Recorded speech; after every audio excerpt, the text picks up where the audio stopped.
के जलसे आपके सदर साहब स्टेज पे बैठे हुए तमाम कांग्रेस पार्टी के नौजवान साथी, बुजुर्ग पत्रकार और जहां तक आवाज जा रही है मेरी तमाम प्रधानमंत्री मां बहने, आज का ये जलसे आम कांग्रेस पार्टी का दूसरा जलसा है और हम लोग ऐसा समझते हैं कि काम की बुनियाद के ऊपर बात करने के लिए आप लोगों के बीच में खड़ा हुआ। हम लोग किसी की बुराई और किसने क्या किया ये शहर ने देखा। एक खानदान को यहाँ पर 30 साल राज किए, मुफ्ती इस्माइल साहब ने 10 साल राज किया, मगर ये लोग अवाम के बीच जाके एक ही बात कर रहे हैं कि हमको एक मौका दो, हम लोग ऐसा करेंगे वैसा करेंगे। मैं ये शहर की समझदार अवाम से पूछना चाहता हूं कि करने की बात बहुत दूर है, तुमने क्या किया हमको ये बदलाव शहर ये जानना चाहता है कि तुमने क्या किया।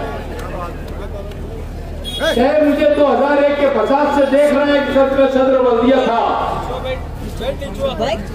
कांग्रेस पार्टी ने मुझे उस वक्त सदर बल्दिया बनाई थी और मालेगांव शहर के अंदर 2001 के अंदर भयंकर फसाद फूट पड़ा था।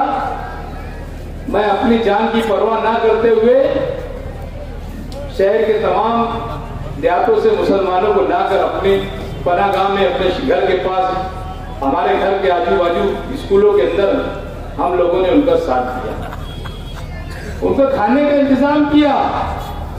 और जब जब मुसलमानों के ऊपर कोई आफत आती है तो तुम बतलाओ सच्चे दिल से कि 2 बम ब्लास्ट हुआ, कोरोना का पीरियड गुजरा, आप मुझे बताओ ईमानदारी से काम किसने किया? करोड़ों की काम की बात मालेगांव के अंदर होती है और काम कौड़ी का नहीं होता। आज देख लो पूरा शहर खंडर बना हुआ है। मालेगांव शहर की हालत इतनी खराब करके रखे हैं निगरान ने। आपको पानी के बारे में तो मालूम है, शहर के अंदर खानवादा शेख रशीद साहब के लोगों ने दादा भूसे से साड़ गाड़ किया और मालेगांव का पानी दाभाड़ी को दे दिया। आपको दाभाड़ी का ही मालूम होगा। मैं बोलता हूं रावलगांव को भी पानी दिया गया, उसका ठहराव मेरे हाथ में अभी आया। इत्तेफाक से मुझे याद नहीं था, मैं उसको ठहराव को लेकर आता था। इन लोगों ने कुर्सी के लिए शेख रशीद खानवादा ने पूरे मालेगांव शहर की इज्जत को तार तार कर दिया। मालेगांव शहर के अंदर एक कमिश्नर था लतीफ देशमुख, खासतौर से आप आवाम को मैं बताना चाहता हूं कि लतीफ देशमुख करके एक कमिश्नर था मालेगांव कारपोरेशन के अंदर, एकदम छोटा सी चीज था, इतना बड़ा। वो जब रिटायर हुआ यहां से तो उसने मुझे बंगले के ऊपर ध्यान से फोन करके बुलाया कि एजाज भाई आप मेरे बंगले के ऊपर आओ। मैं जब बंगले के ऊपर पहुंचा, खुदा रसूल की कसम उसने जो बात बोला, अल्लाह को हाजिर नाजिर जान के बोलता कि उसने ये कहा कि ये शेख आसिफ मालेगांव शहर के लिए कैंसर है, इसको अगर तुमने खत्म नहीं किया तो मालेगांव शहर कभी तरक्की नहीं करेगा। कितनी बड़ी बात है, एक आयुक्त का कमिश्नर बोलता। आप समझ लो कि कितना करप्टेड आदमी है।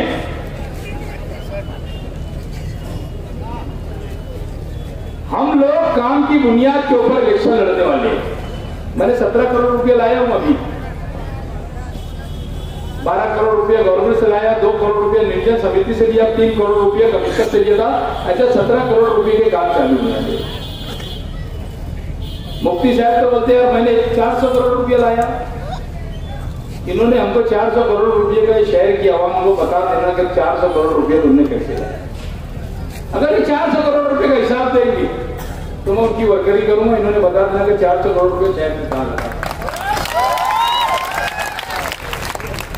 हजरत आपको ऐसा लगता है कि वो दिन चले गए कि आप थोड़ी भी बोलते थे तो लोग तालियां बजाते थे कि नहीं मुफ्ती साहब तुम कुछ भी करो हम तुम्हारे साथ हैं, ये नारा खत्म हो गया तुम्हारा। आप लोग आपसे हिसाब पूछेंगे।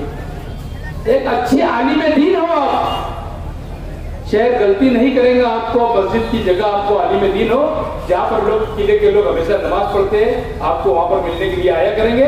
आप आराम करो, ये 5 साल तक के एजाज बेग को मौका दो, अल्लाह ने चाहा तो शहर के अंदर काम लो।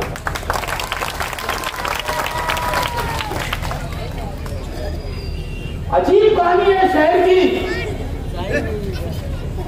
रजिस्ट्रार ऑफिस उधर चले गया, बैंक उधर चले गई, एफडीओ ऑफिस ऊपर चले गई, बाकी यहाँ के लीडरान ने एक लफ्ज तो बोला होता कि क्यों गई यहाँ पर, रात रात भर मां बहने बैंक के पास नंबर लगा के सो रही, बाकी यहाँ के लीडरों को पसीना नहीं आया कि जाकर वहां पर बैंक के मैनेजर को कहे कि हमारे शहर के अंदर भी 2-4 बैंक को खोलना है।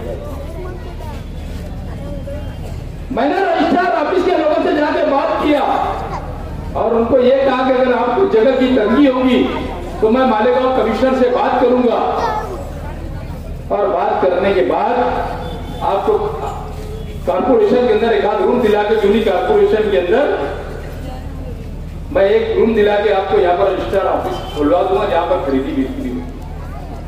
सबसे ज्यादा टैक्स मालेगांव के अंदर जाता, मगर काम जीरो। अभी तो नई बात है मालेगांव का नाम बदली करने का। शहर के लोग, मैं आपसे एक बात पूछना चाहता हूं, मेरे मस्त मुकाबिल में जो लोग उम्मीदवार खड़े हैं, ये चुन के जाने के बाद क्या करेंगे मुझे तुम ये बता दो। मुफ्ती साहब तो रोना रो ही रहे थे कि हम लोग इख्तियार के अंदर नहीं है, इससे काम नहीं होता, तो कौन सा ये चुन के आ जाने के बाद ये सीएम बन जाने वाले हैं।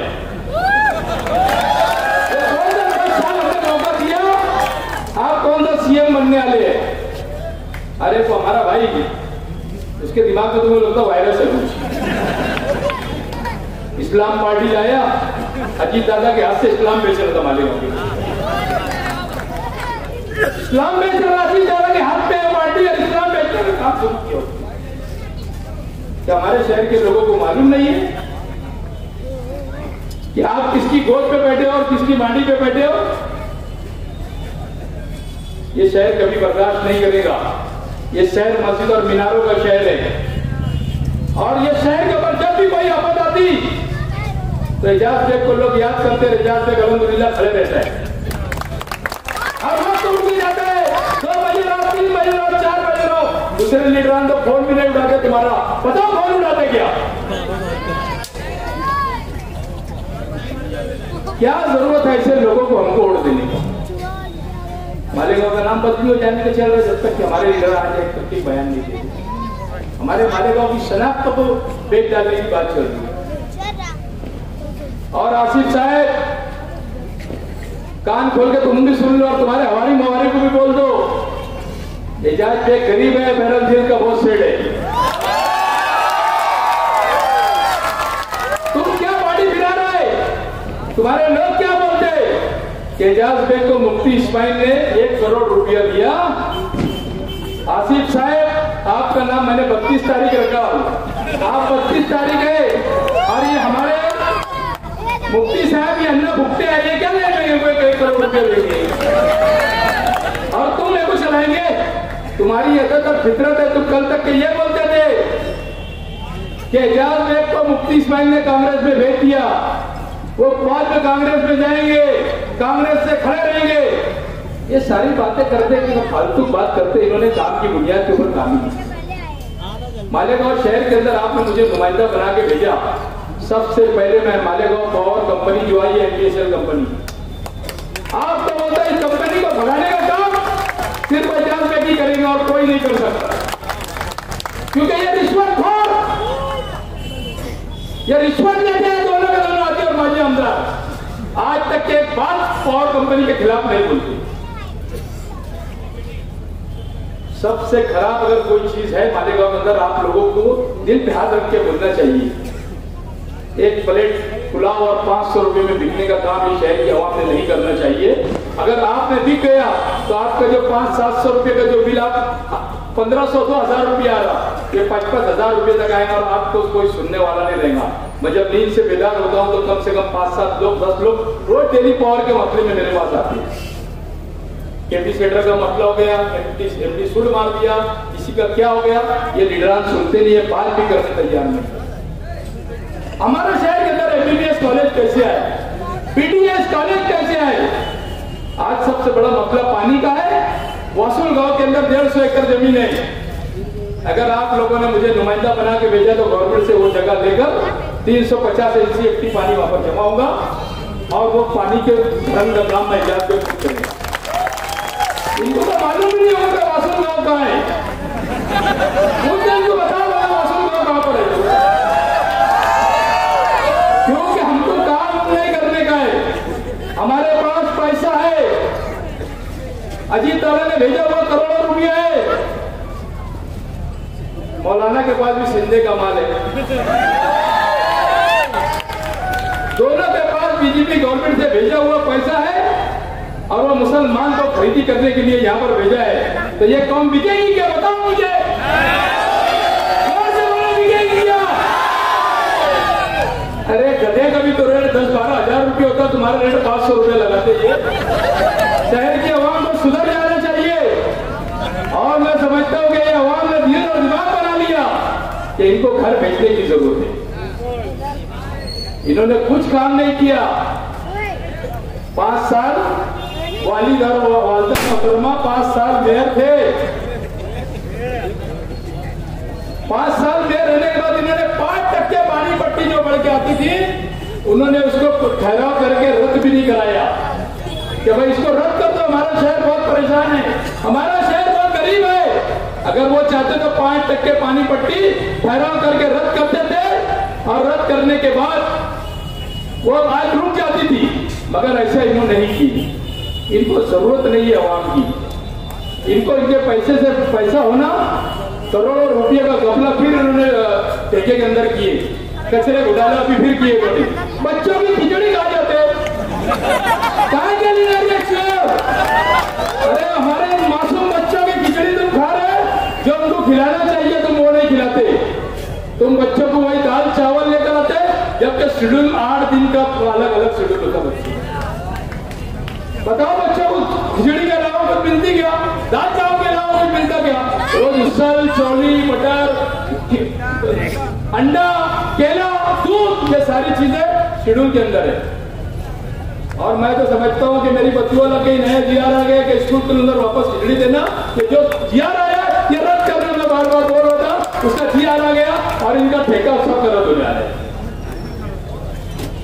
मैं आप लोगों से वक्त की कमी की वजह से मैं आज बहुत सारी बातें करना चाहता था, मगर मैं एक बात आपको बोल रहा हूँ कि 20 तारीख को आने वाले वक्त के अंदर 12 तारीख का जो हादसा हुआ था, यहाँ के आजी और माजी आमदार ने जो फंसाने का शहर के अंदर लोगों से काम किया था, आप उसका बदला 12 तारीख का बदला 20 नवंबर को लेंगे, ऐसी मैं आप लोगों से अपील करता हूं। और मैं आने वाले वक्त के अंदर बहुत सारी तफसील से आपको बताऊंगा कि क्या काम करना है, शहर के अंदर क्या लाना है। आपने नुमाइंदा कीजिए तो मैं क्या करूंगा। शुक्रिया, जय हिंद, अस्सलाम वालेकुम।